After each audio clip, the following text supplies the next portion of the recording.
코로나19로 인해서 좀 공포에 떨고 있는데요. 이렇게 급속도로 퍼지는 이유가 뭘까요?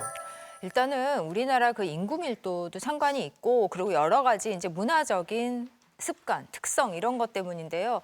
결국 이게 이제 직접 전파 또는 이제 손을 통한 간접 전파인데 사실 제가 걸리면 지금 이경희 한의사도 바로 걸릴 수 있거든요. 여기 뭐 다 걸리죠. 그렇죠. 스튜디오 안에. 밀폐된 공간이라 이제는 어느 정도 퍼졌기 때문에 사실 더 중요한 거는 이제 시민 의식이라는 얘기를 많이 하고요. 의심이 조금이라도 되면 빨리 검사를 받아야 되는데 사실 다들 난 괜찮겠지, 나는 아닐 거야라는 생각이 제일 위험한 것 같아요. 근데 이게 검사를 꼭 받아야 되는 게 본인한테도 초기에 빨리 치료를 해야 예후가 좋은데 이게 이미 진행을 한 다음에는 굉장히 위험할 수 있기 때문에 의심이 되는 경우 내가 좀 그런 지역에 있었다든지 밀집 지역에 있었다든지 누군가 접촉에 있었을 때는 빠른 검사를 해서 진단을 받으시는 게 중요합니다. 네. 그런데 감기하고 코로나19하고 차이점이 분명히 있죠. 네, 감기나 코로나19 역시 둘 다 마찬가지로 바이러스에 의한 상기도 감염이라는 점에서는 같아요. 네. 그래서 코로나19의 경우에도 초기 증상은 두통, 발열, 그다음 기침, 콧물 이런 초기 감기 증상하고 거의 유사하거든요. 근데 문제는 코로나19의 경우에는 짧게는 이틀, 그리고 길게는 한 보름 정도가 지나면 아주 고열이 난다거나 그다음에 진한 가래가 나오게 되고요. 그다음 호흡곤란과 같은 폐렴의 증상을 합병하는 게 문제가 되는 거죠. 그런데요, 이 코로나19가 아주 다양한 변이를 일으켜서 증상이 아직 확실하지가 않아요. 그래서 요즘 같은 때는 어떤 호흡기 증상이 있고 발열이 나타난다 무조건 어떻게 해야 될까요? 그전 감기면 병원으로 가셨겠죠. 예. 그렇게 하시면 안 되고요. 병원으로 자체적으로 가시지 말고 꼭 가까운 보건소나 그다음 질병관리본부 1339로 전화를 해서 그쪽 상담원의 지침대로 움직이셔야 돼요. 예. 그리고 혹시 진료기관으로 움직이실 때도 대중교통 이용하시면 안 되겠죠. 가능하면 자가용을 이용해서 움직이시는 게 꼭 필요합니다.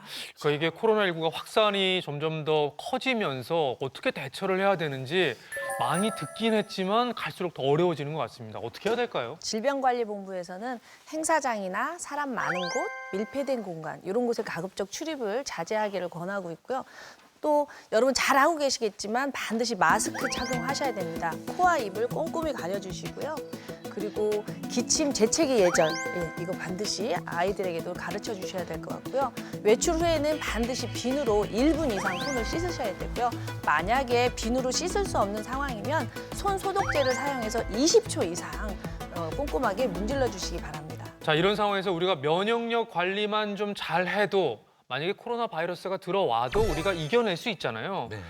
이 면역력 관리가 어느 때보다도 중요한 거죠? 사실은 제가 의사 생활하면서 독감이 한 번도 안 걸렸었는데 이번에 걸렸었어요. 굉장히 당황스럽더라고요. 그러니까 이게 뭔가 내 면역력이 무너지기 시작했나 이런 생각이 들기 때문에 이게 똑같이 노출이 돼도 이제 누구는 병에 걸리고 안 걸리고 이런 차이기 때문에 평소에 면역력에 좀 신경을 쓰셔야겠습니다. 저는 요새 한약을 막 먹고 있는데 그게 아마 면역력이랑도 가까이 있는 것 같아요. 너무 피곤해가지고 아침에 눈을 막 떠도 뜬 것 같지도 않고 자도 막 깊게 자도 너무 피곤해가지고 아침에 너무 피곤하더라고요. 면역력이 떨어져서 한약을 먹은 거예요? 네, 그런 것 같은데 그게 이경희 선생님이 굉장히 좋아하시네요. 그래요?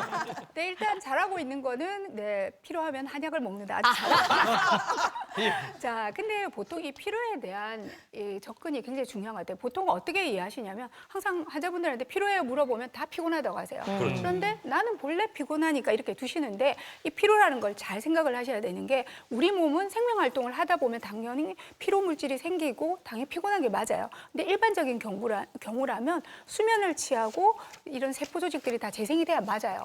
그런데 너무 과로가 심하거나 또는 몸의 신체 기능이 떨어져서 이 피로 물질이 다시 재생이 안 된다면 이게 더 나가게 되면 여러 가지 장기 기능도 손상을 받게 되다 보니까 몸의 면역력이 떨어지게 돼요. 그러면 요즘 같은 시국에 외부에서 어떤 질병이 들어왔었을 때 방어력이 팍 떨어질 수밖에 없죠. 네.